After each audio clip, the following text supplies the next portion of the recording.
আসসালামু আলাইকুম এভরিওয়ান, চলে আসলাম আরও একটা রেসিপি নিয়ে। লিটিল হার্ট সিঙ্গারা। বাড়িতে কিছু থাক বা না থাক, আলু কিন্তু সবার বাড়িতেই থাকে। তো আলু দিয়েই আজকে ঝটপট বানিয়ে নিয়েছিলাম চায়ের সঙ্গে খাবার জন্য একদম পারফেক্ট একটা স্ন্যাক্স আইটেম। তো চলো ঝটপট দেখে নাও রেসিপিটি। এখানে প্রথমেই একটা বোলের মধ্যে আমি 2 কাপ পরিমাণ নিয়ে নিলাম ময়দা, দিয়ে দিলাম পরিমাণ মতো লবণ, আর দিলাম হাফ চামচ জোয়ান, আর 2 চামচ সাদা তেল। খুব ভালোভাবে সমস্তটা মিশিয়ে নেব। একটু ময়ান দিয়ে নিতে হবে 4-5 মিনিট মতো।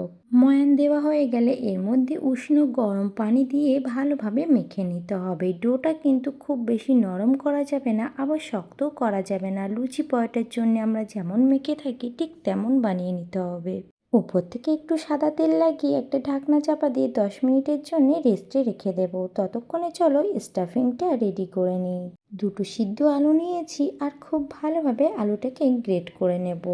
দিয়ে দেব কিছু মশলা, দিলাম হাফ চামচেরও কম একটু লবণ, আর দিলাম ভাজা জিরে গুঁড়ো, ধনে গুঁড়ো হাফ চামচ করে, লঙ্কা গুঁড়ো হাফ চামচ, হলুদ গুঁড়ো হাফ চামচ, 1 প্যাকেট দিয়ে দিলাম ম্যাগি মশলা, আর দেব কিছুটা ধনিয়া পাতা কুচি। তারপর খুব ভালোভাবে এটাকে মিশিয়ে নিতে হবে। ম্যাগি মশলাটা ঘরে না থাকলে গরম মশলাটাও দিয়ে দিতে পারো। 10 মিনিট পর ডোটার কাছে ফিরে এলাম। আরও একটু মেখে নিয়ে এর থেকে লই কেটে নিতে হবে। ঠিক আমরা রুটি বেলার জন্য যেমন পরিমাণে লই কেটে নিই ঠিক তেমনই কেটে নিতে হবে। একটা পিড়ে বেলুনের উপরে একটা লই নিয়ে নিলাম, আর উপর থেকে একটু শুকনো ময়দা ছিটিয়ে দেব, দিয়ে ভালোভাবে রুটির মতো বেলে নেব। এটা কিন্তু খুব মোটা করা যাবে না, একটু পাতলাই বেলতে হবে। তোমাদেরকে সেটা দেখিয়ে দিচ্ছি ঠিক কতটা মোটা কিংবা পাতলা রাখবে। রুটিটা করার সময় যদি সাইডটা একটু এবড়ো খেবড়ো হয়ে যায় তাতেও সমস্যা নেই, কারণ ধার পাশটা আমরা কেটে দেব। একটা পিৎজা কাটা নিয়ে আমি ঠিক 4-5টা কেটে দিলাম। এবার যে স্টাফিংটা রেডি করে রেখেছিলাম একটা কাঁটা চামচের সাহায্যে ভালোভাবে স্প্রেড করে নেব।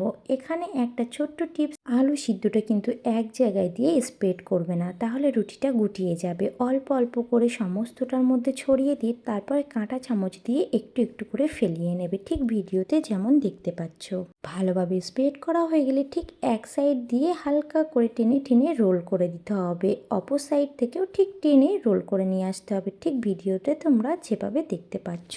এরপর একটা ছুরির সাহায্যে এটাকে কেটে নেব। খুব মোটা করব না, খুব পাতলা করব না, কেমন সাইজ করছি সেটা কিন্তু তোমরা দেখতে পাচ্ছ। তারপর একটা বাইট হাতের মধ্যে তুলে নিয়ে প্রেস করে হার্টের শেপ দিয়ে নেব। 2 হাতের মাঝখানে নিয়ে একটু ভালোভাবে চাপ দিতেই অনেকটা কিন্তু ফেলিয়ে যাবে। তারপর ঠিক সাইড দিয়ে টেনে টেনে নিচের দিকে একটু টেনে দিতে হবে। একটা হার্টের শেপ হয়ে গেল।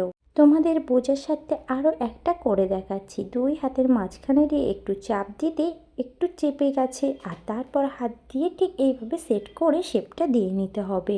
একে একে সবগুলো আমি রেডি করে নিলাম। এরপরে ফ্রাইয়ের পালা। গ্যাসের উপর একটা ফ্রাইং প্যান বসিয়ে দিয়েছি, বেশ খানিকটা সাদা তেল দিয়ে দিলাম। তেলটা গরম হতে একে একে এর মধ্যে দিয়ে দেব।